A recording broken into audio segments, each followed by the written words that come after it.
Hello everyone and welcome to Las Vegas. Man, what happened yesterday? You covered the Namco Bandai Global Gamers Day. Really? Yeah. Didn't drink a load of booze or get up some crazy antics and now got to piece back together in the cold light of day?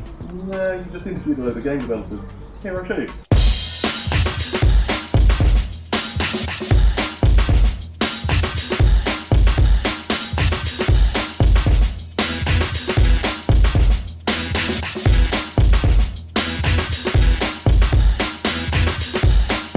This time around, Alex and his friends have been sort of caught up in Europe by a very determined animal control officer named Capitaine Dubois.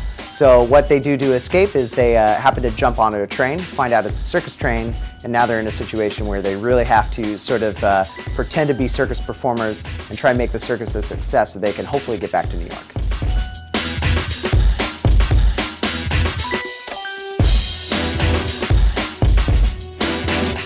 So for 2012, the big focus for us is to go back to single player, and that really means expanding the experience that you get in career and the life around trying to win a championship for yourself as the driver and win the constructor's title for a team. So we're really trying to build up the single player experiences here rather than focus on multiplayer, which is what we did in 2011.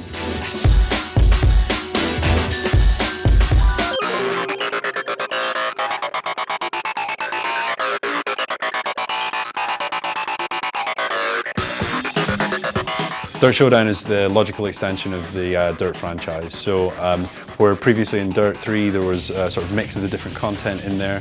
So there was quite a hardcore rally experience and then an action sports, extreme sports style experience. Showdown is really harnessing stuff that's fun and a little bit more over the top, bringing that fun to the surface and making it a little bit more accessible for players. So we've knuckled that down to sort of three core aspects.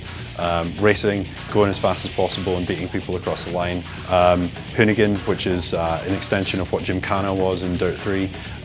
It's really where you can go to show off your moves, be the showman, be the hero car driver, and show off in front of big crowds. And then Destruction, which is pretty self-evident, but you get to smash up everybody else's cars, which is pretty good fun.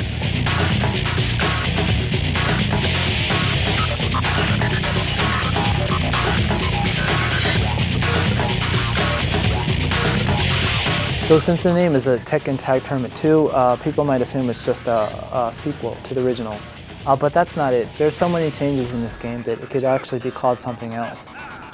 For example, the past Tekkens, including Tag, you could only have two characters on screen at once. But the graphical engine has been overhauled it's twice as powerful now. And we can have 4 characters on screen at once. This allows for a lot of new gameplay mechanics as such. Naturally, you're going to have some people who prefer to play solo, one player, and people who prefer tag. And so, rather than have them fight about which rule to choose, we wanted to be able to have them play in the same match. So that's when we came up with 2 versus 1 matches. So even with people who can only use one character, they can pick solo and fight against their friend who is playing with a tag. So this is like the perfect package for Tekken. Oh, okay, yeah, that makes sense. Why is the room trashed? You did that when you realised you missed the room beyond. Oh yeah, I do remember doing that. All right, everyone, thanks for watching Inside Xbox. We'll see you next time.